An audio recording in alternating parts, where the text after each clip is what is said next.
수요 예배가 2017년 수요 예배가 마지막이라는 게 참 의미가 있는 것 같습니다.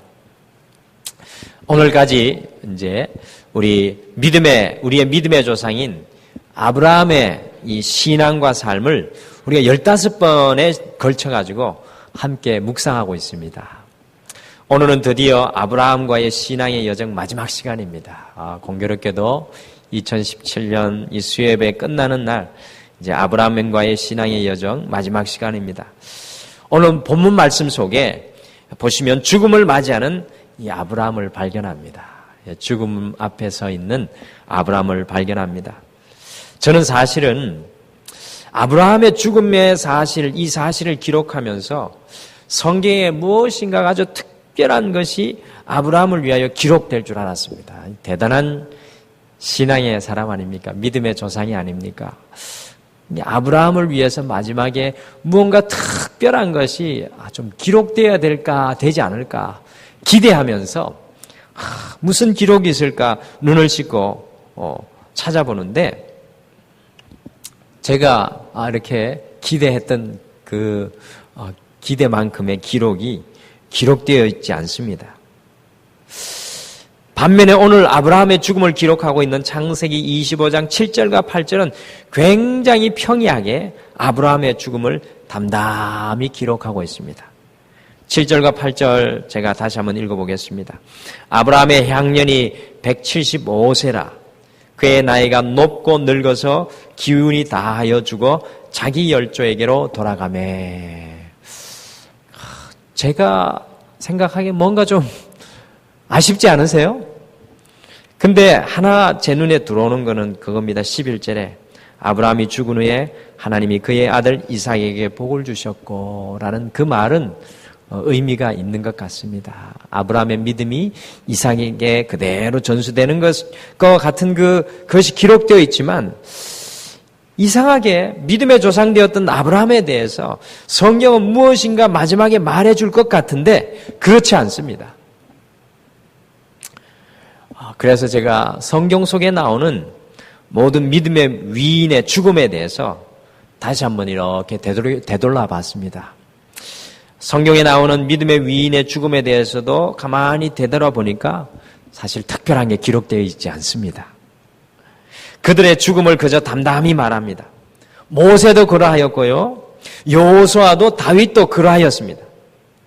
그러면서 제가 한 가지 깊이 깨닫게 되는 것은 성경은 철저히 한 성도의 삶에 관심이 있다는 것을 발견하게 되었습니다.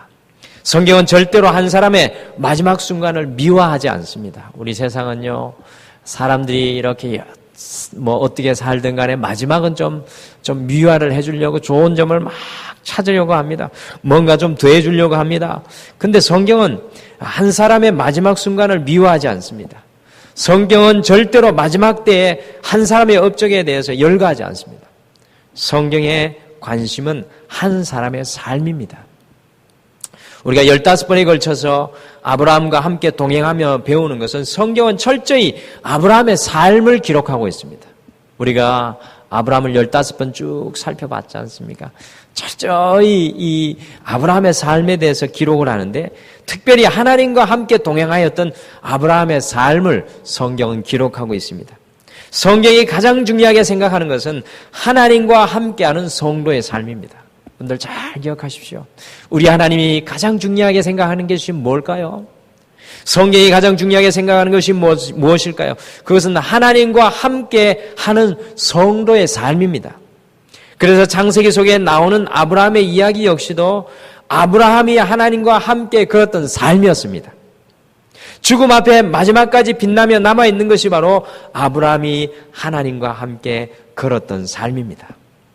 여러분들 아주 공교롭게도 성경은 아브라함이 몇 세부터 등장합니까? 아브라함의 나이 몇 세부터 등장합니까? 우리 다시 첫째 시간부터 다시 하셔야 되겠네요. 75세부터 아브라함이 하나님과 동행을 하는데 여러분들 오늘 아브라함이 175세 됐지 않습니까? 그러면 이삭이 지금 나이가 몇 살 됐을까요? 네? 이삭의 나이가 몇 살일까요? 이삭을 몇 살에 낳았습니까? 100세에 낳았습니까? 75세. 아니, 저는 성경이 참 이게 어떻게 이렇게 맞출 수가 있는 것일까? 어떻게 이렇게 딱 퍼즐 맞듯이 딱 맞아갈까? 어쨌든 아버지 밑에 있다가 이삭도 이제 하나님과 함께 동행하는 삶이 시작됩니다. 그 이전에는 이삭도 안 나와요. 이때부터 나옵니다. 사랑하는 성도 여러분, 성도인 우리에게 무엇이 가장 귀중한 것입니까? 우리의 마지막까지 지워지지 않고 남아있는 것이 무엇입니까? 우리가 세상에서 성공하였던 성공의 업적입니까? 우리가 세상에서 쌓아 올렸던 명예입니까? 우리가 축적한 부입니까? 학위입니까? 죽음의 순간 이 모든 것은 바벨탑이 무너지듯 무너지게 되어 있습니다. 여러분들 아브라함 보십시오. 성경은 정말 우리에게 귀한 것을 가르쳐 주는 것 같아요. 사실적으로. 담담하게 모든 것이 다 무너지는 한 인생을 보여줍니다. 그러나 잊지 마시길 바랍니다. 호랑이의 가죽처럼 성도에게 마지막까지 남는 것은 주님과 함께 동행한 삶입니다. 아브라함의 삶을 보시면 75세 이전에 하나님과 동행하지 않는 삶의 흔적은 전혀 기록되어 있지 않습니다. 아브라함의 삶이 세상 사람들이 보기에 성공한 삶이었음에도 불구하고 여러분들 갈대아 우르 지방의 메소포타미아 지역의 준재벌의 삶을 살았음에도 불구하고 하나님과 동행하였던 그 삶, 그것만 기록하지 그 이전의 삶은 전혀 기록하지 않습니다. 아브라함의 삶이 완전하지 않았지 않습니까? 하나님과 동행했던 것이 때로는 흔들리는 삶일지라도 때로는 연약한 삶일지라도 분명한 것은 하나님과 동행하였던 아브라함의 삶만이 선명하고 분명하게 성경의 자취 위에 우리에게 남겨져 있습니다. 오늘은 우리 2017년 마지막 수요 예배입니다. 이 마지막 수요 예배 시간에 아브라함의 마지막을 우리가 함께 보시면서 아브라함이 하나님과 동행하였던 아브라함의 삶을 우리가 마지막으로 한번 돌아보시겠습니다. 아쉽잖아요. 그냥 지난주로 끝내고 싶었는데 한번 돌아봐야 되겠다. 우리가 아브라함을 오늘까지 합쳐서 15시간인데 그래도 몇 가지 중요한 걸 좀 돌아봐야 되겠다. 제가 이미 말씀드렸듯이 아브라함이 하나님과 동행하였다고 해서 다 온전히 동행하는 삶은 아니었습니다. 우리 창세기 12장부터 아브라함의 이야기가 나오는데 여러분들 때로는 아브라함도 흔들릴 때 있었잖아요. 때로는 두려워한 적도 있었습니다. 때로는 실수하여 넘어질 때도 있었습니다. 심지어 같은 실수를 2번씩이나 했을 때도 있었습니다. 그러나 중요한 것은 아브라함이 하나님과 동행하는 그 삶을 끝까지 포기하지 않았다라는 것입니다. 그것 때문에 결국 아브라함은 믿음의 조상이 되는 신앙의 모범을 보여주었습니다. 오늘은 아쉽지만 아브라함과의 신앙의 여정을 마지막으로 막을 내립니다. 참 위대한 신앙. 저는 우리 동마루교회 아브라함과 같은 믿음의 조상이 많이 나왔으면 좋겠습니다. 마지막으로 막을 내리면서 믿음의 조상 아브라함에게서 배우는 신앙의 장단점이라는 제목으로 우리가 아브라함의 삶에서 꼭 배워야 할 신앙의 장점들과 단점들을 좀 이렇게 엑기스로 뽑아내어서 오늘 우리 2017년 수요 예배를 마감하면서 우리 아브라함의 신앙을 우리의 가슴속에 좀 품겠습니다. 먼저 아브라함이 하나님과 동행하였던 이 삶 속에 우리에게 보여졌던 안타까운 모습들이 있습니다. 여러분과 저에게도 안타까운 모습이 있지 않습니까? 저도 저를 보게 되면 안타까운 모습이 너무 많습니다. 왜 안 될까? 왜 이렇게 부족할까? 안타까운 모습이 있는데 우리 위로받는 것은 아브라함에게도 안타까움이 있습니다. 그래서 때로는 잘하는 것으로부터 배우는 게 아니라 못하는 것으로부터 배울 때가 더 많습니다. 그거 아십니까? 앞에서 설교자가 잘하는 것을 막 이야기할 때보다 저 너무 힘들고 이래서 쓰러졌습니다. 이 말 한마디가 성도님들한테 더 공감되고 은혜될 때가 있는 것을 보게 됩니다. 먼저 그래서 정말 믿음의 조상이지만 우리와 같이 연약했던 아브라함의 모습 2가지를 먼저 한번 살펴보겠습니다. 아브라함의 삶 속에 두드러졌던 아브라함의 신앙의 단점들은 무엇이었겠습니까? 첫 번째로 이 아브라함의 신앙의 단점은 위기의 순간에 이 눈치가 아니라 영성으로 자신을 차별화하지 못하였습니다. 아브라함은 위기의 순간에 눈치가 아니라 영성으로 자신을 차별화하지 못했습니다. 창세기 12장 10절에서 20절에 보시면 아브라함이요 하나님과 동행하였던 초창기에 이제 막 가나안 땅에 들어와 살게 되었을 때 가나안 땅에 큰 흉년이 들었습니다. 사실 이것은 아브라함에게 첫 번째 주어진 시험이었습니다. 아브라함이 어떻게 했습니까? 기억나십니까?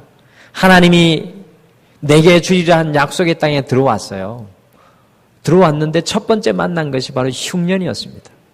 여러분들 우리 인생도 그런 것 같습니다.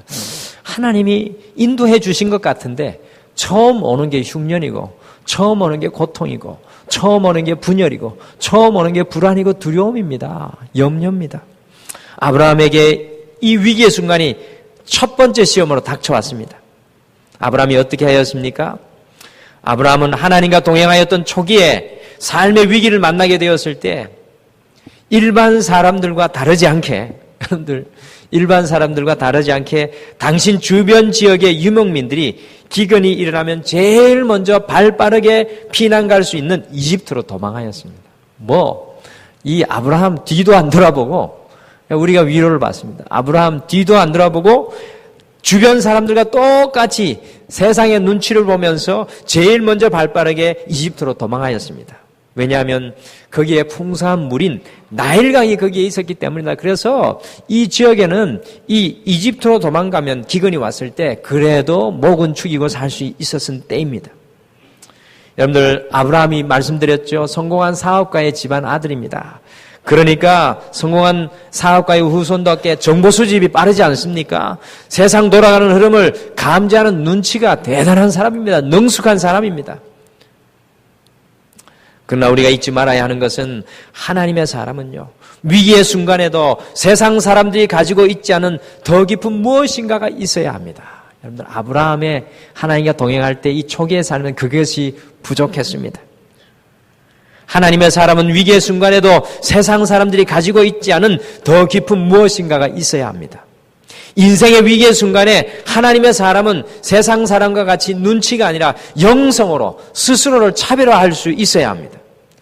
하나님의 말씀에 따라 약속의 땅인 가나안에 오게 되었고요. 그곳에 머물게 되었다면 흉년의 위기가 왔을지라도 세상 사람들처럼 세상의 눈치와 수단과 방법이 아니라 기도에 무릎을 꿇고 때로는 금식하며 하나님의 말씀을 기다리는 영성이 있어야 했던 것입니다. 아브라함은 위기의 순간에 눈치가 아니라 영성으로 자신을 차별화하지 못하였습니다. 사랑하는 성도 여러분, 주님을 알지 못하는 사람과 우리가 달라야 하는 것이 무엇입니까? 여러분과 제가 저 세상 사람과 달라야 하는 것이 무엇입니까? 저는 세상과 우리를 구별하는 것이 아닙니다. 우리는 달라야 합니다. 똑같아서는 안 되지 않습니까? 다른 것이 무엇입니까? 바로 하나님의 자녀인 우리는 세상의 수단과 방법과 눈치가 아니라 하나님의 뜻을 구하고 간구하며 기다리는 영성을 가진 사람들입니다. 여러분들 우리가 한 해 동안 계속해서 하나님을 경험하는 삶을 대해서 나눈 것은 바로 이 하나님을 향한 영성을 가지기 위해서였습니다. 우리가 다른 것이 아니라 바로 우리가 다른 것이 바로 이것입니다. 하나님께서 아브라함을 끝까지 훈련시킨 것이 바로 이것입니다. 세상의 눈치와 수단과 방법이 아니라 하나님을 향한 영성으로 살아가라는 것입니다. 한 해를 마감하는 이 수요일 저녁, 우리 역시 위기의 순간에 이 세상의 눈치가 아니라 하나님의 영성으로 차별화되는 우리 모두가 되기를 간절히 축복합니다. 여러분들 하나님과 동행하는 사람은 주님 안에 있는 영성이 있어야 합니다. 여러분에게 과연 이런 영성이 있으십니까? 믿음의 조상은 이와 같은 영성 아래에 살아가는 사람입니다. 두 번째로 아브라함의 신앙의 단점은 하나님이 아니라 하갈을 붙잡는 것이었습니다. 하나님이 아니라 하갈을 붙잡는 것이었습니다. 창세기 16장에 보시면 이제 아브라함이 85세가 됩니다. 그리고 사라가 75세가 되어서 더 이상 자신의 힘과 능력, 곧 생식 능력으로 하나님께서 약속하신 아들을 얻을 수 없을 것으로 생각했습니다. 특별히 사라도 그랬습니다. 그 영향을 아브라함도 받았습니다. 육신의 한계 앞에 아브라함은 하나님을 끝까지 바라보지 못했습니다. 여러분들 얼마나 지극히 당연할까요? 우리가 연세가 들어가면 갈수록 육신이 하나하나 아프고 고장나면 하나님을 그렇게 잘 따라가시던 분들도 흔들립니다. 당연히 그럴 수밖에 없습니다. 육신의 한계 앞에서 아브라함은 하나님을 끝까지 바라보지 못했습니다. 아브라함은 육신의 한계 앞에서 하나님의 음성을 듣지 못했습니다. 왜냐하면 육신의 소리가 더 크게 들렸기 때문입니다. 아브라함은 자신의 육신의 한계 앞에서 하나님의 비전과 소망을 끝까지 붙들지 못했습니다. 육신의 한계의 소리가 하나님이 주신 소망과 비전을 깨뜨렸습니다. 그래서 결국 어떻게 하였습니까? 사라의 제안대로 아브라함은 하나님을 놓아버리고 하갈을 붙잡았습니다. 그래서 얻게 된 아들이 이스마엘이었는데 이때부터 아브라함의 가정은 하나님께서 주시는 형통이 아니라 불통의 삶을 살 수밖에 없었습니다. 여러분들 잘 아시는 사실 아닙니까? 지금 팔레스타인의 위기, 그 어지러움, 여러분들 이것은 다 바로 아브라함의 아들 이삭과 이스마엘의 싸움입니다. 여러분들 이삭과 이스마엘의 후예들이 바로 이스라엘 민족이고 팔레스타인 민족입니다. 그래서 지금까지 한 가족이 싸우는 고통을 겪고 있는 것입니다. 하나님을 붙잡아야 하는데 하갈을 붙잡을 때는 이러한 아픔이 우리의 삶 가운데 있을 수밖에 없습니다. 하나님께서 아브라함에게 마지막까지 시험하신 것이 바로 하나님을 끝까지 붙잡는 것입니다. 여러분들 우리에게도 바로 이 시험이 있습니다. 하나님을 끝까지 붙잡을 것이냐 안 붙잡을 것이냐. 오늘 이 저녁에 수요 예배 마지막에 오신 분들이 중요합니다. 오늘 특별히 날씨가 춥고 이제 막년에 송년회다 보니까 이 수요 예배가 더 한산해졌는데 여러분들 끝까지 붙잡은 여러분들은 하나님께 가장 소중하신 분들인 줄 믿으시길 바랍니다. 안 나오다가 이 수요일 이 시간 한번 나오는 분들도 또 소중하신 분들입니다. 여러분들 하나님께서 아브라함에게 마지막까지 시험하신 것이 이것입니다. 하나님께서 약속하신 것은 반드시 이루실 것이라는 믿음을 붙잡는 것을 보기 위해서입니다. 결국 하나님께서는 아브라함이 100세가 되었어야 또 사라가 90세가 되었어야 곧 두 사람의 모든 가능성이 사라졌을 때 이삭을 선물로 주셨습니다. 하나님께서는 우리에게도 이와 같은 시험을 주십니다. 우리는 과연 끝까지 하나님만을 붙들고 살아갈 수 있습니까? 아니면 우리의 한계 앞에서도 연약함 앞에서 아브라함과 같이 하갈을 붙잡고 있지는 않습니까? 오늘 이 저녁에 우리가 다시 한 번 더 이 2017년 수요일을 마감하면서 과연 우리는 우리 하나님을 끝까지 붙잡고 있는지 아니면 하나님을 놓고 하갈을 붙잡고 또 하나님을 붙잡고 거기에서 왔다 갔다 정신을 차리지 못하는 그 연약한 우리의 모습은 아닙니까? 우리가 이 2017년 마지막 예배를 드리면서 다시 한 번 더 고백합니다. 우리의 한계 앞에서도 주님만 붙잡는 여러분들 되시길 간절히 축복합니다. 그리고 특별히 제가 주님 이 한계 앞에서 주님을 먼저 붙잡기를 소원합니다. 그래서 우리 2018년 등마루의 표어가 오직 그리스도만로 세워지게 하소서라는 고백인데 우리가 주님을 붙잡을 때 세워지는 놀라운 역사, 우리의 삶의 건축자 되시는 그 주님을 경험하기를 소원합니다. 우리가 한계 앞에서 주님만 붙잡게 되면 우리의 삶 속에 이삭이 주는 웃음으로 충만하게 될 줄 믿습니다. 아브라함의 삶 속에서 가장 두드러지는 두 가지 단점은 바로 위기의 순간에 눈치가 아니라 영성으로 살지 못했던 것입니다. 또 하나는 한계와 마지막 순간에 하나님이 아니라 하갈을 붙잡는 것입니다. 여러분들 제가 말씀드렸죠. 아브라함의 삶은 전혀 미화되지 않았습니다. 있는 그대로 창세기 12장부터 오늘 25장까지 기록되어 있는데 아브라함의 삶에 두 가지의 아쉬운 점입니다. 제가 뽑아내면 더 많이 있지만 더 많이 숨어 있지만 오늘 마지막으로 정리한 것은 두 가지입니다. 그렇다면 아브라함이 하나님과 동행하는 삶 속에서 우리가 꼭 배워야 할 아브라함의 신앙의 장점은 무엇입니까? 단점도 배우고 장점도 한번 배워보겠습니다. 아브라함의 신앙에서 기억해야 할 두 가지가 있습니다. 두 가지를 좀 기억하기를 원합니다. 첫 번째, 아브라함의 신앙의 장점은 하나님과 함께 도전하고 새롭게 시작하는 인생이었습니다. 여러분들 아브라함의 신앙의 장점은 하나님과 함께 도전하고 새롭게 시작하는 인생이었습니다. 여러분들 아브라함의 신앙에서 여러 가지 장점들을 우리가 찾을 수 있지만 제게 제일 먼저 한 가지를 뽑으라고 하면 하나님과 함께 도전하고 새롭게 시작하는 아브라함의 믿음입니다. 여러분들 일본인으로 세계 최고의 석학 중에 한 사람으로 손꼽히는 이 세계적인 미래학자 오마이에 게니치는 지금 일본의 경제가 쇠락한 핵심의 원인은 도전의식의 결여라고 지적하였습니다. 일본이 이렇게 지금 어려움을 당하고 있는 것은 도전의식의 결여라고 일본 석학이 이야기합니다. 요즘 젊은 세대들은요, 직업을 선택할 때 제일 중요한 기준이 안정성이어서 벤처기업이라고 하면 그 회사를 알아보기 전에 고개를 설레설레 흔든다고 합니다. 인류 역사에서 그 어떤 제국도 도전 정신을 잃고 계속 그 명망을 유지한 나라는 한 나라도 없습니다. 저는 오늘 최 권사님 기도하면서 내전에 선한 욕심을 갖자. 어떻게 오늘 제가 전할 말씀을 알고 있으셨는지, 그렇게 멋있게 기도를 하셨는지 제 마음에 확 와닿았습니다. 여러분들 그리스도인에게도 도전의식이 필요합니다. 주님과 함께 가는 인생이 여러분들 평범하기를 원하십니까? 저는 주님과 함께 걷는 저의 인생이 드라마틱하기를 소원합니다. 주님과 함께 날마다 도전하면서 때로는 산도 넘고 강을 건너고 사막도 지나야 하지만 주님과 함께 도전하고 새롭게 나아가기를 소원합니다. 신앙에도요, 도전이 없으면 퇴보입니다. 늘 신앙에도 주님 앞에 새로운 목적을 가지지 않으면 곧 쓰러집니다. 아브라함은 75세에 모든 것이 안정적이고 모든 것이 평안할 때 자신의 삶의 자리를 떠나 안정적인 것을 포기하고 하나님께서 약속해 주신 가나안 땅으로 하나님과 함께 도전하고 새롭게 시작하는 인생을 살았습니다. 저는 신앙의 삶을 날마다 도전하고 새롭게 시작하는 삶이라고 생각합니다.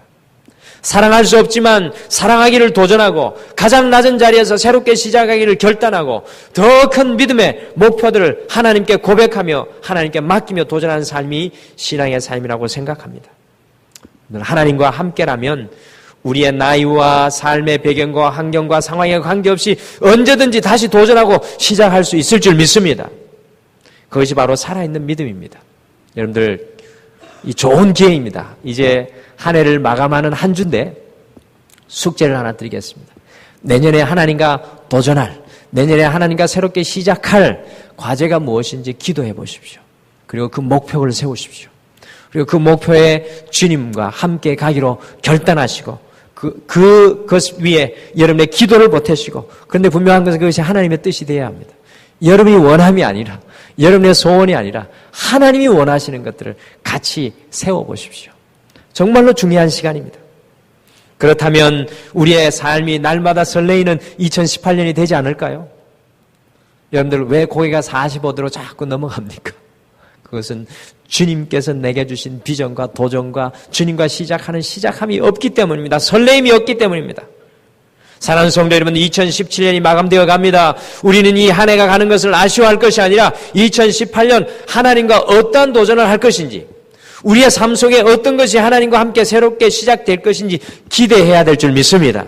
바로 이 시간이 그런 시간입니다. 우리 배전사님이 언젠가 설교했듯이 이 크리스찬의 대강절 기간은 마치는 시간이 아니라 시작하는 시간입니다. 계획하는 시간, 도전하는 시간입니다. 우리의 개인의 삶 속에, 우리의 가정 속에, 우리의 교회 속에 하나님과 함께 도전하고 새롭게 시작하는 역사가 일어나기를 간절히 소원합니다. 여러분들, 아브라함 별거 없습니다. 아브라함의 신앙에 있어서 가장 중요한 것은 하나님, 내가 주님과 함께 가겠습니다. 주님 가라고 했을 때 Yes, I can. 주님이 나와 함께 하시니까 제가 갈 수 있습니다라고 고백했던 사람이 아브라함입니다. 두 번째로 아브라함의 신앙의 장점은 예배하는 삶입니다. 저는 이거를 우리 성도님들 마음속에 꼭 품기를 소원합니다. 예배하는 삶.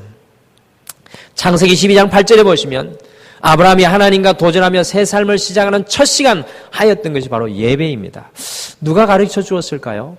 아브라함에게 누가 깨닫게 해주었을까요? 참 신기합니다. 어쨌든 아브라함은 그의 인생 첫 시작, 주님과 첫 발걸음을 떼는 그 시간 예배하였습니다. 그런데요, 이 아브라함의 삶을 쭉 살펴보면 아브라함은 어떤 순간에도 예배하는 삶의 자리를 포기하지 않았습니다. 여러분들, 어떤 분들은 힘들고 어려우면 제일 먼저 예배의 시간을 희생합니다. 여러분들 이거 잘 기억하셔야 돼요. 신앙생활 하시면서 어떤 분들은 힘들고 어려우면 제일 먼저 예배의 시간을 희생합니다. 그렇게 하시면 안 됩니다. 다른 것 다 희생해도, 봉사하지 않아도, 헌신하지 않아도 우리가 예배의 시간은 여러분들 희생하면 안 됩니다. 그러나 놀랍게도요, 이 아브라함에서 배우는 것은 아브라함은 흔들리는 순간에도, 시험의 순간에도, 아주 잘 나가는 순간에도 예배하는 삶이 절대로 흔들리지 않았다는 것입니다. 아브라함은 하나님을 더욱 깊이 만나는 예배의 깊은 은혜를 경험한 사람이었습니다. 한번 보실까요? 창세기 13장 18절에 보시면 12장부터 시작된다고 그랬습니다. 창세기 13장 18절에 보시면 아브라함은 마치 자기의 아들과 같이 함께하였던 롯과 헤어지잖아요. 롯과 헤어집니다. 그 마음이 아프고 괴로운 순간에 여러분들 아브라함에게 누가 있었습니까? 다 아무도 없고 롯밖에 없었는데 그 마음, 그런 순간에 롯과 헤어지는데 그 마음이 아프고 괴로운 순간에도 하나님께 예배합니다. 헤브론에서. 아브라함은 힘들면 힘들수록 어려우면 어려울수록 더욱 하나님의 품 안으로 달려가는 믿음의 사람이었습니다. 또 창세기 14장 20절에 보시면 창세기 14장은요, 아브라함이 약 317명을 거느리고 약 10,000명의 군사들을 무찌르는 4명의 동맹왕들을 무찌르는 그 이야기 아닙니까? 어마어마한 승리를 세상 가운데서 거두옵니다. 여러분들 뭐 해야 되겠습니까? 아브라함이 축제했습니까? 아브라함이 혼자 즐겼습니까? 승리에 도취되어 있었습니까? 아닙니다. 멜기세덱, 살렘왕 멜기세덱, 어디 왕인지도 모르고 어디에서 왔는지 모르는데 성경은 이 사람을 하나님의 제사장이라고 합니다. 그 멜기세덱 왕을 만나서 11조를 드리며 아브라함은 자기의 인생 가운데 첫 번째 승리 중에 예배하였습니다.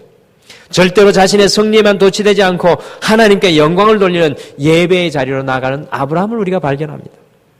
15장 전체는요, 아브라함이 하나님은 약속은 해주셨는데 이삭은 주시겠다고 했는데 아브라함이 두려워합니다.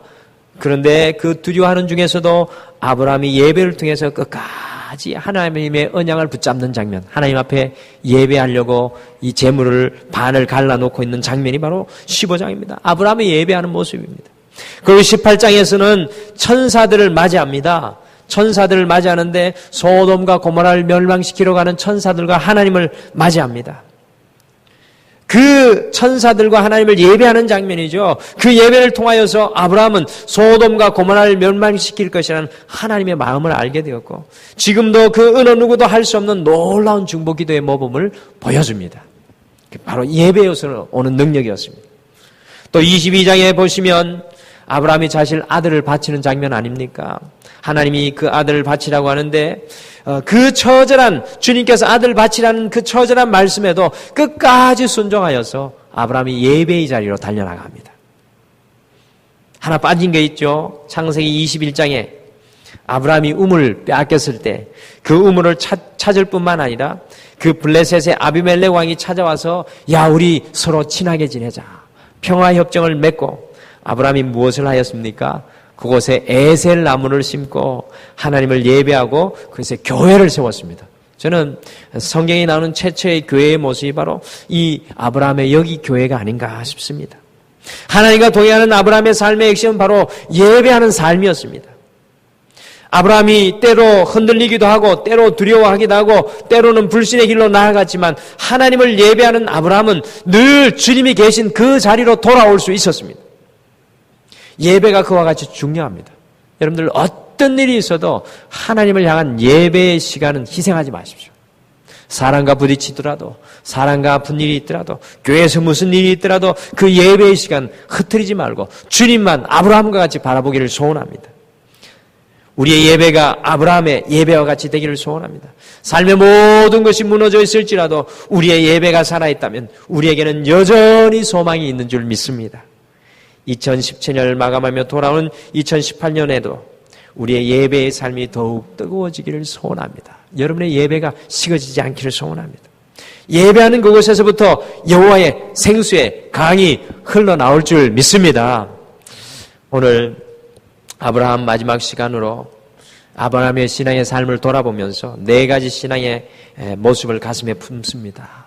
첫 번째, 세상만을 바라보고 살아가는 세상의 눈치가 아니라 하나님을 향한 영성으로 차별화된 삶을 살아가기를 소원합시다. 하나님이 내게 주신 그 영성, 하나님을 갈망한 영성은 하나님을 갈망하는 것입니다. 하나님을 갈망하는 영성으로 차별화된 삶을 살기를 소원합니다.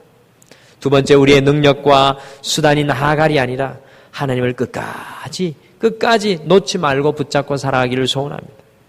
세 번째로 날마다 하나님과 다시 도전하며 새롭게 시작하는 삶을 살기를 소원합니다. 특별히 2018년을 우리가 눈앞에 두고 있는데 하나님과 다시 시작하고 도전하기를 소원합니다. 마지막으로 우리의 인생의 마지막 호흡의 순간까지 아브라함과 같은 예배자가 되기를 소원합니다. 한글 성경에 안 나오죠. 창세기 25장 6절에 보면 그의 나이가 높고 늙어서 기운이 다하여 죽어. 거기에 영어 성경어는 그의 마지막 호흡이 다하였다. 마지막 호흡이 멈추어졌다라고 이야기합니다. 여러분들 우리의 인생의 마지막 호흡이 멈추는 순간까지 우리가 아브라함과 같은 예배자가 되기를 소원합니다. 이 자리에 계신 모든 성도님께서 아브라함과 같은 믿음의 조상이 되는 삶을 사시기를 간절히 축복합니다. 2010 7년을 마감하면서 아브라함을 우리가 다 살펴봤습니다. 물론 빠진 부분도 있고 더 나누고 싶은 부분도 있습니다만 아쉽지만 아브라함의 삶을 우리가 이제 뒤로 합니다. 사랑하는 성도 여러분, 정말 저는 아브라함을 보면서 가장 큰 위로 받았던 건 하나는 아브라함도 우리와 다르지 않는구나. 그러나 아브라함에는 분명히 특별함이 있습니다. 그가 믿음의 조상의 자리로 나아갈 수밖에 없는 믿음의 심지가 있습니다. 여러분과 저도 그와 같은 믿음의 심지로 믿음의 조상의 자리로 우리 뒤로 이삭과 같은 하나님의 종들이 나오기를 소원합니다. 오늘 우리가 아브라함 아버지 하나님 참으로 감사합니다. 2017년 이 수요 마지막 예배까지 주님 앞에 믿음의 제단 쌓게 하여 주시고 이 자리에 엎드려 우리의 마음과 생각과 중심이 주님 앞에 놓여지게 하여 주심을 감사합니다. 아브라함을 보고 그 신앙의 모습을 살펴보며 거울로 비추어 우리를 보게 하여 주심을 참으로 감사합니다. 주님, 아브라함의 삶에 있어서 위대한 것은 정말로 그 모든 것 주님이 부르실 때, 주님이 약속해 주실 때, 주님이 함께 해 주신다는 그 믿음으로 주님과 새롭게 도전하며 나아갔던 그 믿음인 줄 믿습니다. 2017년을 보내고 2018년 이제 다시 한 번 더 주님과 함께 도전하기를 소원하는 우리가 되게 도와주시옵소서. 주님과 함께 새롭게 시작하기를 결단하는 우리가 되게 도와주시옵소서. 뒤로 넘어져 처져 있는 것이 아니라 주님 이것을 주님 앞에 올려드립니다. 주님 이것 가운데 주님 역사하시기를 소원하시기를 원합니다. 주님의 뜻이 이것이옵니까? 라고 우리가 물으며 결단하며 그 주님의 뜻에 합당하게 일어나며 도전하는 우리가 되게 도와주시옵소서. 무엇보다도 예배의 자리를 떠나지 않게 도와주시옵소서. 주님, 이 예배를 통하여 충만하게 채워지는 하나님과의 그 긴밀한 영적인 교통이 끊어지지 않게 도와주시옵소서. 우리가 주님 앞에 날마다 열린 마음으로 나아갈 때 세상이 흉흉할지라도 우리가 흔들릴지라도 우리가 연약할지라도 아브라함의 환경과 세상의 것들이 우리를 짓누를지라도 모든 상황 가운데서 주님과 담대하게 일어서서 살아갈 수 있도록 축복하여 주시옵소서. 주님께서 우리 등마루의 모든 믿음의 성도님들 아브라함과 같이 믿음의 조상 되게 하여 주실 줄 믿고 감사드리며 예수님의 이름으로 기도드립니다. 아멘.